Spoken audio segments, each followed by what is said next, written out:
The Prince of Preachers.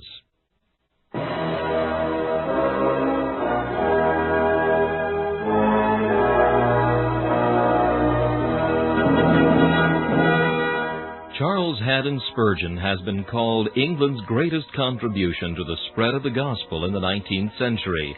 One of his contemporaries said that the chief secret of Spurgeon's attractiveness was the fact that, in every sermon, no matter what the text or the occasion, he explained the way of salvation in simple terms. Spurgeon's messages remain one of the great treasure houses of Christian literature, still bringing the light of the gospel and the comfort of the Scriptures to hungry souls long after the preacher has passed into glory. This is Charles Kelsch inviting you to listen to a message from the Prince of Preachers.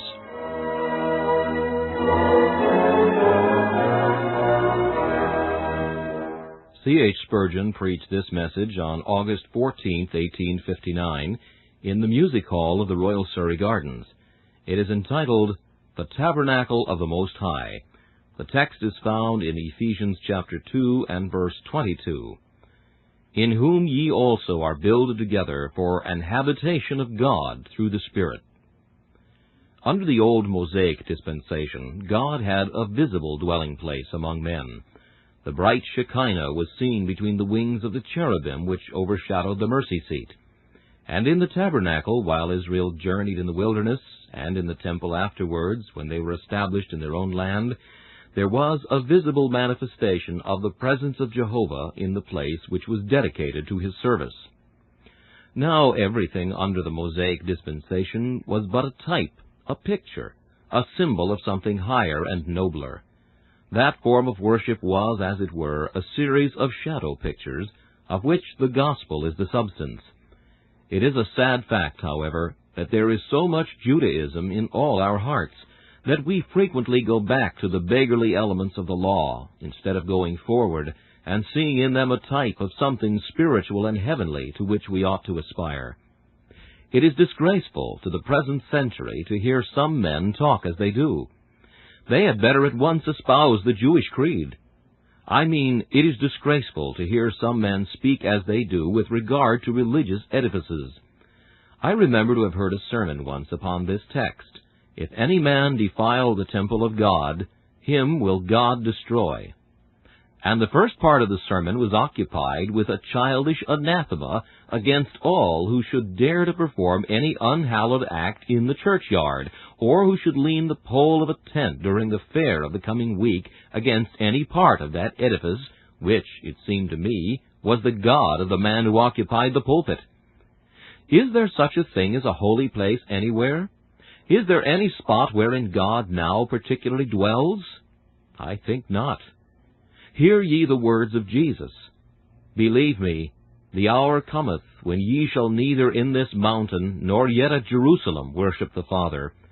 But the hour cometh, and now is, when the true worshippers shall worship the Father in spirit and in truth, for the Father seeketh such to worship Him. Remember again the saying of the apostle at Athens, God that made the world and all things therein, seeing that He is Lord of heaven and earth, dwelleth not in temples made with hands. When men talk of holy places, they seem to be ignorant of the use of language. Can holiness dwell in bricks and mortar?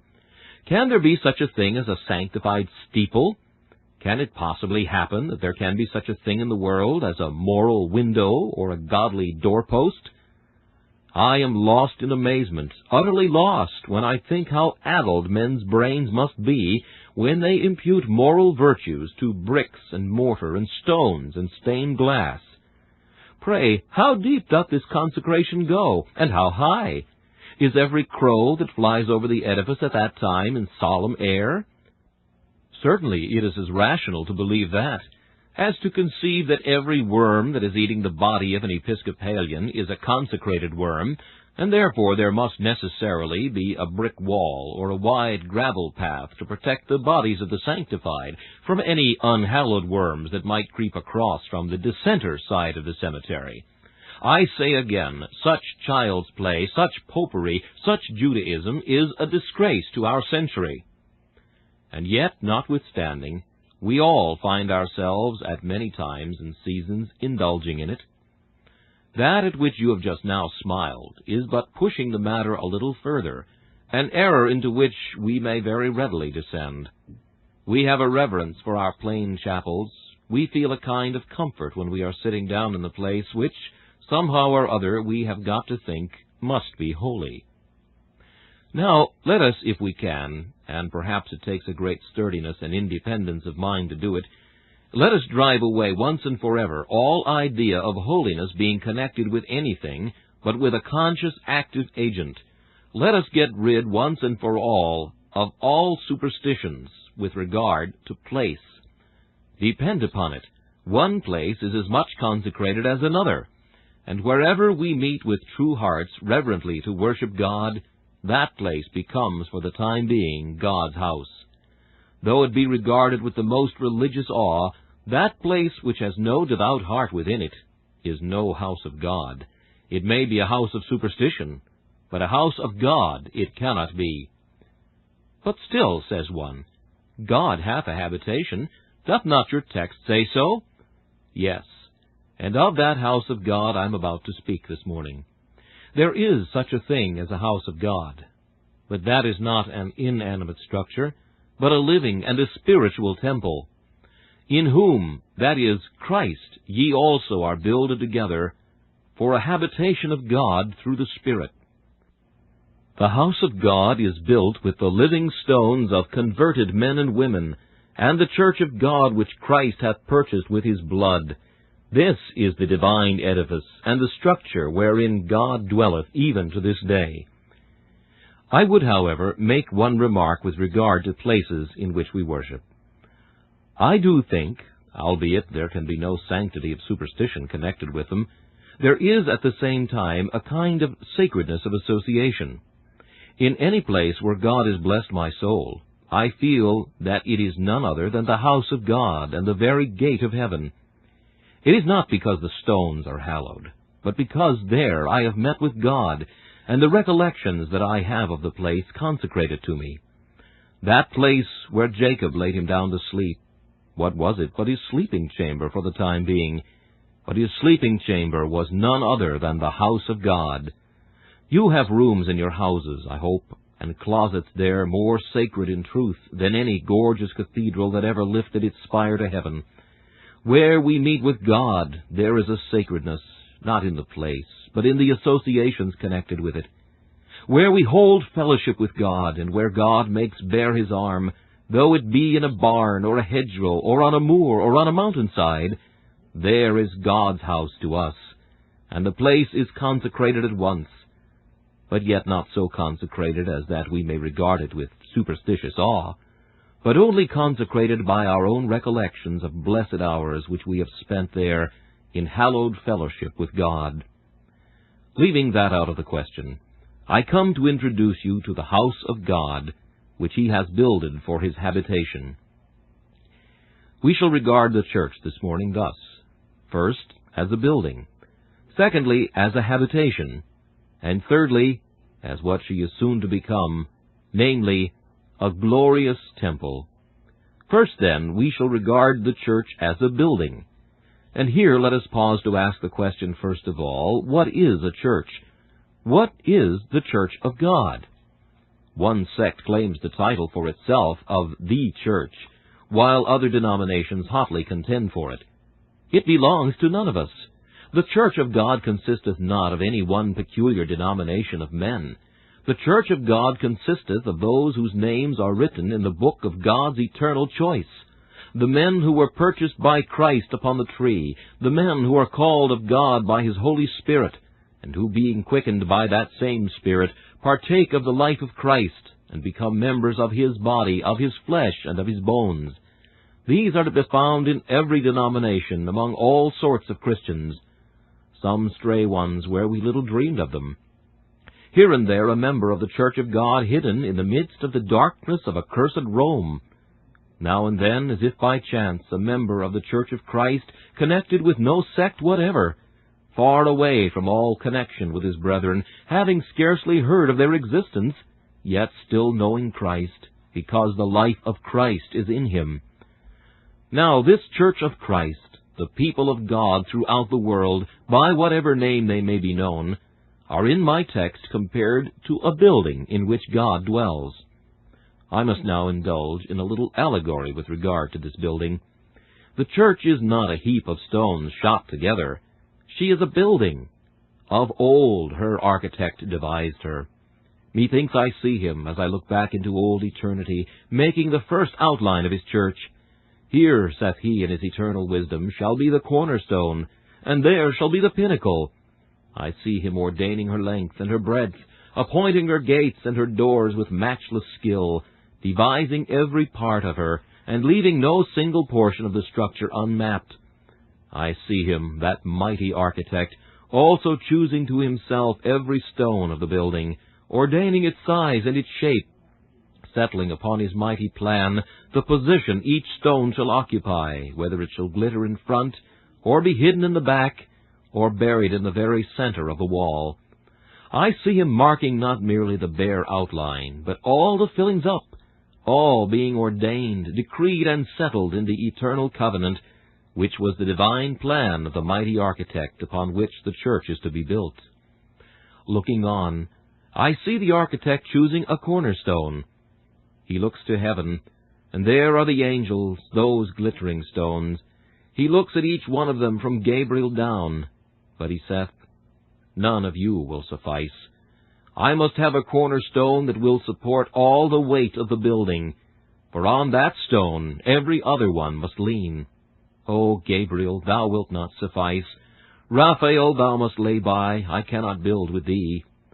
Yet was it necessary that a stone should be found, and one too that should be taken out of the same quarry as the rest. Where was he to be discovered? Was there a man who would suffice to be the cornerstone of this mighty building? Ah, no. Neither apostles, prophets, nor teachers would. Put them all together, and they would be as a foundation of quicksand, and the house would totter to its fall. Mark how the divine mind solved the difficulty. God shall become man, very man, and so he shall be of the same substance as the other stones of the temple, yet shall he be God, and therefore strong enough to bear all the weight of this mighty structure, the top whereof shall reach to heaven. I see that foundation stone laid. Is there singing at the laying of it? No, there is weeping there. The angels gathered round at the laying of this first stone. And look, ye men, and wonder. The angels weep. The harps of heaven are clothed in sackcloth, and no song is heard. They sang together and shouted for joy when the world was made. Why shout they not now? Look ye here and see the reason. That stone is embedded in blood. That cornerstone must lie nowhere else but in his own gore. The vermilion cement drawn from his own sacred veins must embed it. And there he lies, the first stone of the divine edifice. Oh, begin your songs afresh, ye angels. It is over now. The foundation stone is laid. The terrible ceremony is complete. And now, whence shall we gather the stones to build this temple? The first is laid. Where are the rest? Shall we go and dig into the sides of Lebanon? Shall we find these precious stones in the marble quarries of kings? No. Whither are ye flying, ye laborers of God? Whither are ye going? Where are the quarries? And they reply, We go to dig in the quarries of Sodom and Gomorrah, in the depths of sinful Jerusalem, and in the midst of erring Samaria. I see them clear away the rubbish. I mark them as they dig deep into the earth, and at last they come to these stones. But how rough, how hard, how unhewn!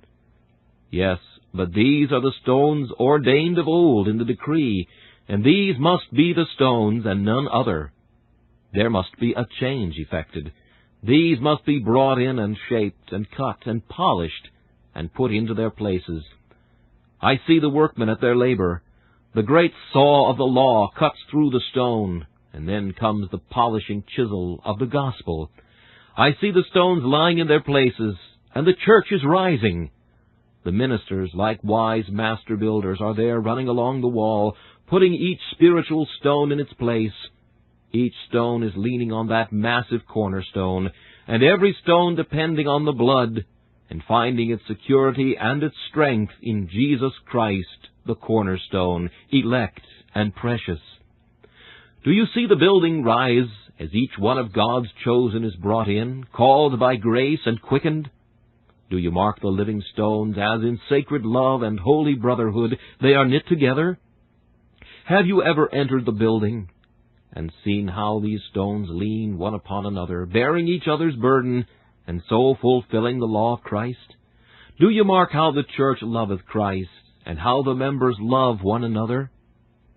How first the church is joined to the cornerstone, and then each stone bound to the next, and the next to the next, till the whole building becometh one. Lo, the structure rises, and it is complete, and at last it is built. And now open wide your eyes, and see what a glorious building this is, the church of God. Men talk of the splendor of their architecture. This is architecture indeed, neither after Grecian nor Gothic models, but after the model of the sanctuary which Moses saw in the holy mountain. Do you see it? Was there ever a structure so comely as this, instinct with life in every part? Upon one stone shall be 7 eyes, and each stone full of eyes and full of hearts.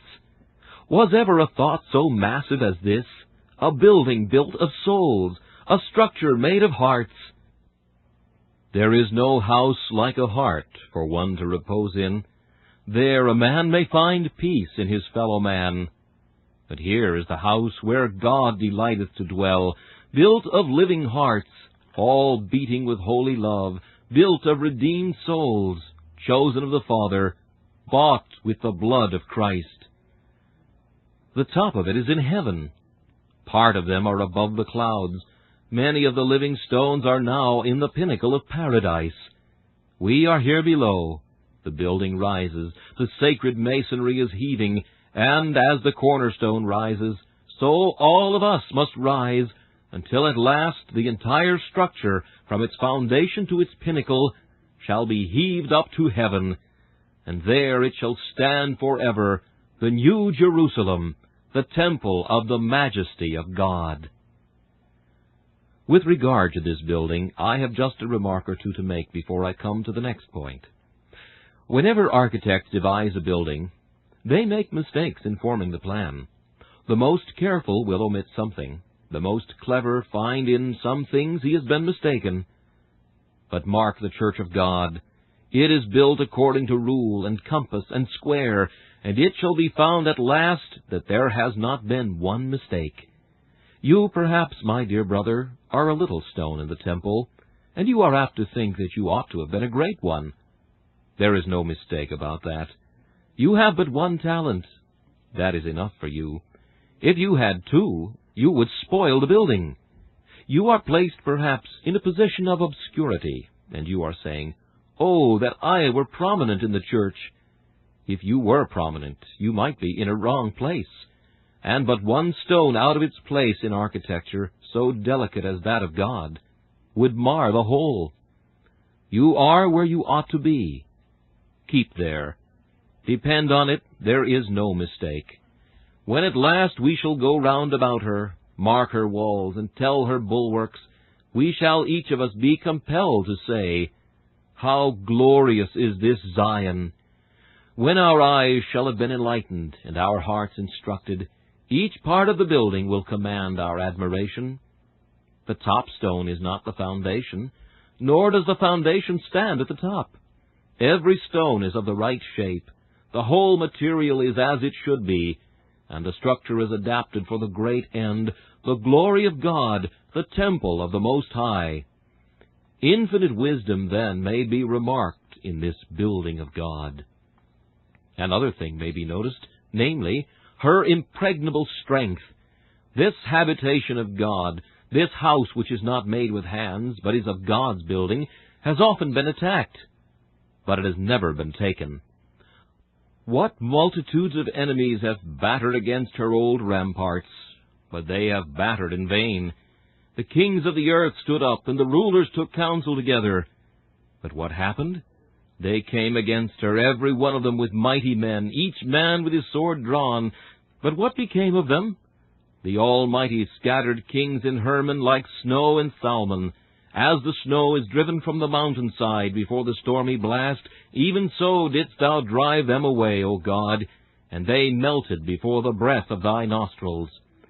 Then should our souls in Zion dwell, nor fear the rage of Rome or hell. The church is not in danger, and she never can be. Let her enemies come on, she can resist. Her passive majesty, her silent rocky strength, bids them defiance now. Let them come on and break themselves in pieces. Let them dash themselves against her, and learn the rocky road to their own destruction. She is safe, and she must be, even to the end. Thus much, then, we can say of the structure. It is built by infinite wisdom, and it is impregnably secure. And we may add, it is glorious for beauty. There was never structure like this.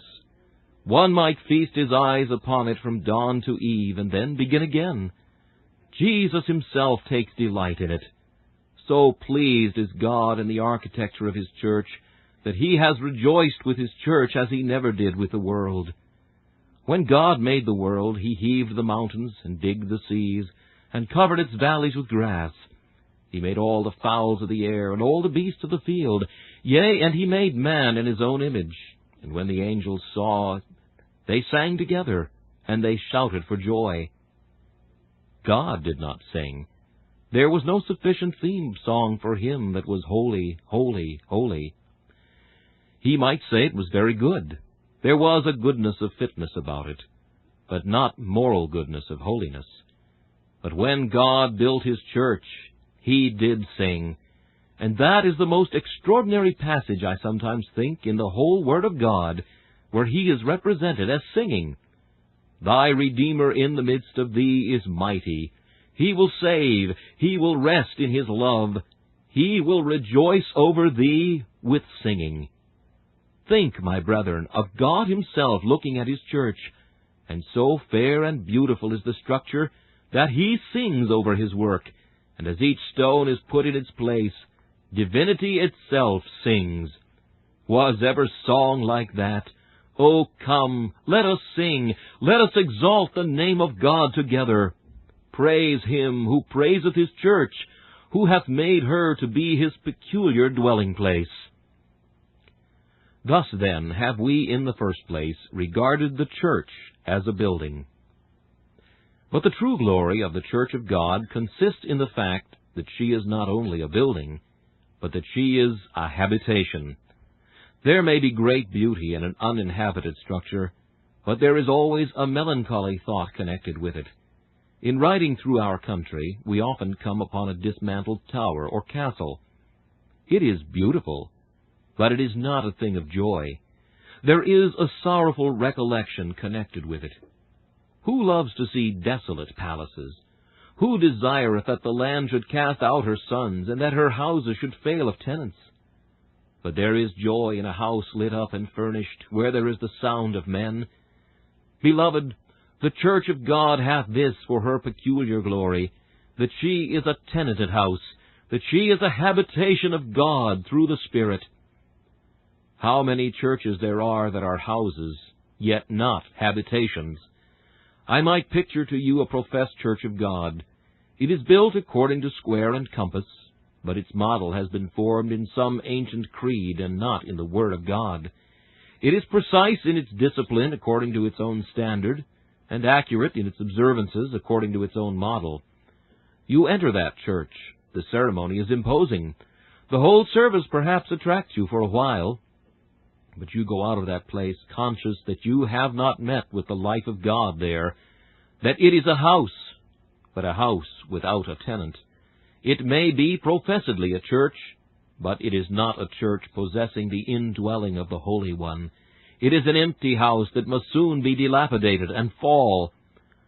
I do fear that this is true of many of our churches, established and dissenting, as well as Romanist. There are too many churches that are nothing but a mass of dull, dead formality. There is no life of God there.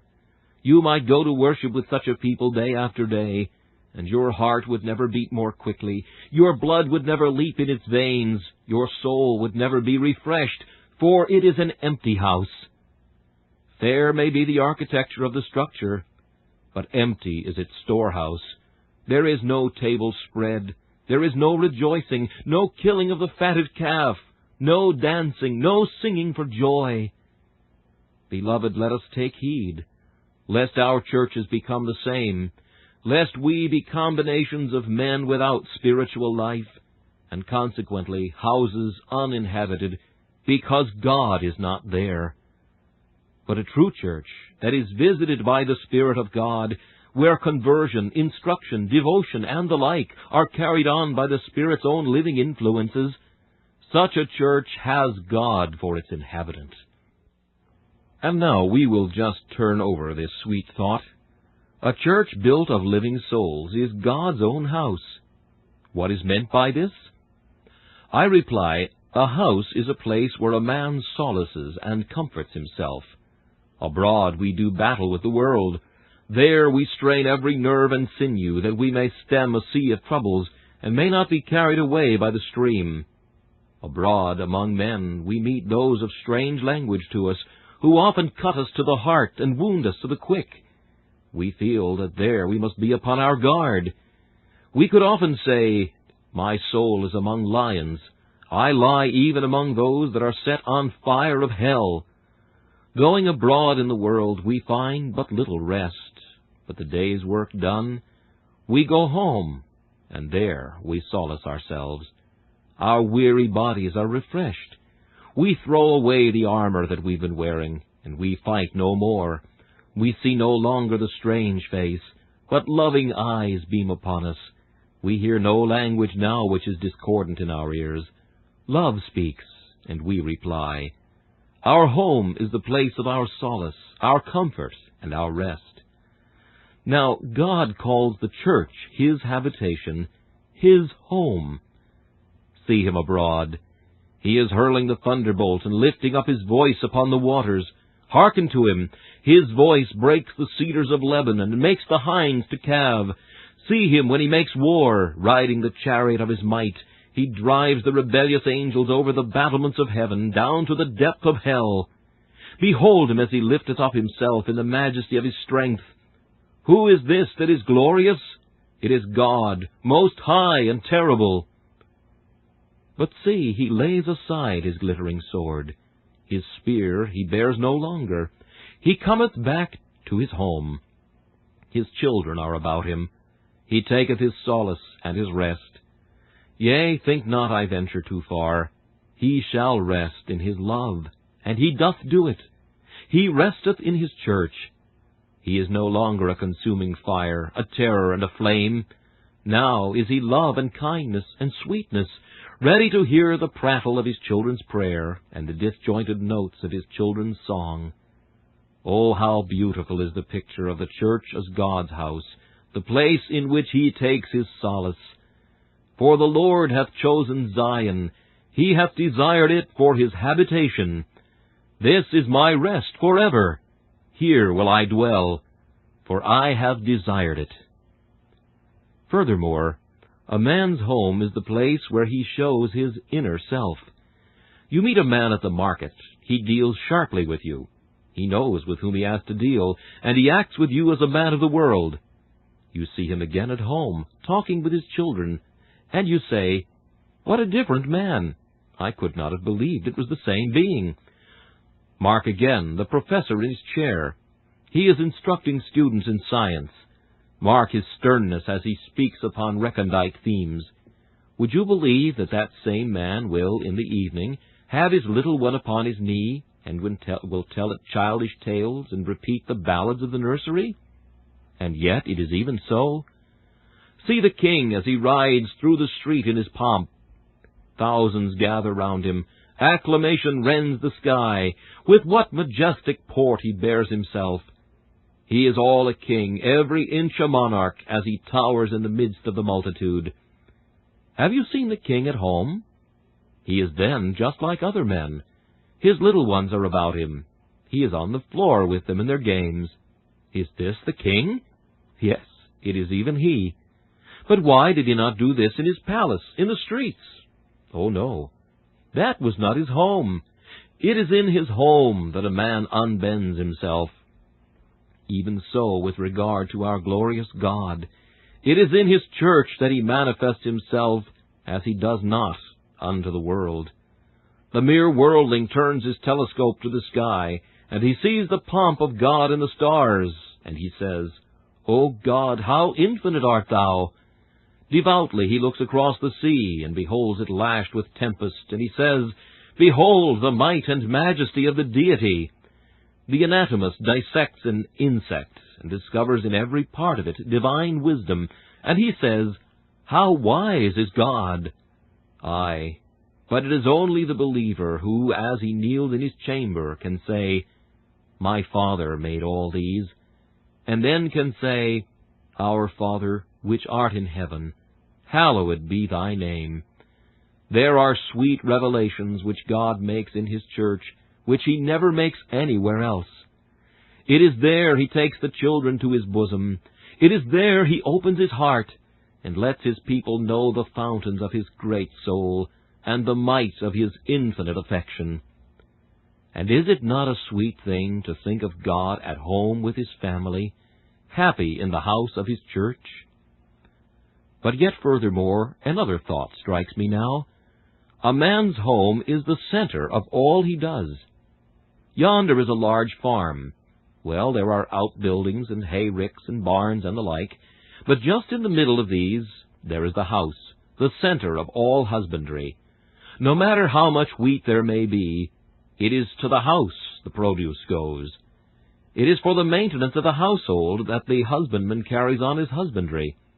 You may hear the cattle lowing yonder, you may mark the sheep upon the hills, but the fleece comes home, and the full udders must yield the milk for the children of the house. For the house is the center of all. Every river of industry cometh down towards the soft, sweet inland lake of home. Now, God's church is God's center. He is abroad in the world. He is busy here and there and everywhere. But to what does all his business tend? To his church. Why doth God clothe the hills with plenty? For the feeding of his people. Why is providence revolving? Why those wars and tempests, and then again this stillness and calm? It is for his church. Not an angel divides the ether who hath not a mission for the church. It may be indirectly, but nevertheless truly so. There is not an archangel that fulfills the behests of the Most High, but really carries the church upon his broad wings, and bears up her children, lest they dash their feet against a stone. The storehouses of God are for his church. The depths beneath of hidden treasure, of God's unutterable riches, all these are for his people. There is nothing which he hath, from his blazing crown to the darkness that is beneath his throne, that is not for his redeemed. All things must minister and work together for good, for the chosen church of God, which is his house, his daily habitation. I think if you will turn that over and over again when you are away, you will see there is much in the beautiful fact that as the house is the center, so is the church the center of everything with God. One other thought, and I will have done. We have heard much talk of late about the French invasion. I shall begin to be alarmed about it when I see it, but certainly not till then. However, there is one thing we may pretty safely say. We are many of us peacemen, and would not like to wield the sword. The first sight of blood would sicken us. We are peaceful beings. We are not for fighting and war. But let the most peaceful man imagine that the invader has landed on our shore, that our houses be in danger, and our homes about to be sacked by the foe. Our conscientiousness, I fear, would give way, notwithstanding all we might say about the wrongness of war.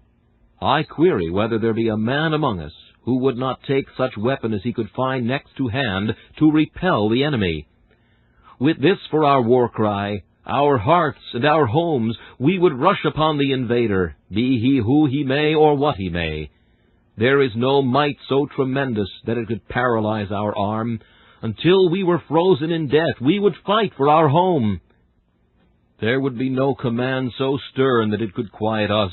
We should break through every band and bond, and the weakest of us would be a giant, and our women would become heroines in the day of difficulty. Every hand would find its weapon to hurl at the invader. We love our homes, and we must and will defend them. And now lift up your thoughts. The church is God's home. Will he not defend it? Will he suffer his own house to be sacked and stormed? Shall the hearth of divinity be stained with the blood of his children? Shall it be that the church is overthrown, and her battlements stormed, her peaceful habitations given up to the fire and sword? No, never, not while God hath a heart of love, and while he calleth his people his own house and his habitation. Come, let us rejoice in this our security. Let earth be all in arms abroad. We dwell in perfect peace, for our Father is in the house, and he is God Almighty. Let them come on against us. We need not fear. His arm shall fell them. The breath of his nostrils shall blast them. A word shall destroy them. They shall melt away like the fat of rams. As fat of lambs shall they be consumed. Into smoke shall they consume away. All these thoughts seem to me naturally to arise from the fact that the church is God's habitation. I was about to show you in the third place that the church is, by and by, to be God's glorious temple. It doth not yet appear what she shall be. I have, however, already mentioned this precious fact. The church is rising today, and she shall continue to rise until the mountain of the Lord's house shall be established upon the top of the mountains. And then, when all nations shall call her blessed, and him blessed too, when they shall all say, Come, and let us go up to the house of our God, that we may worship him, then shall the church's glory begin.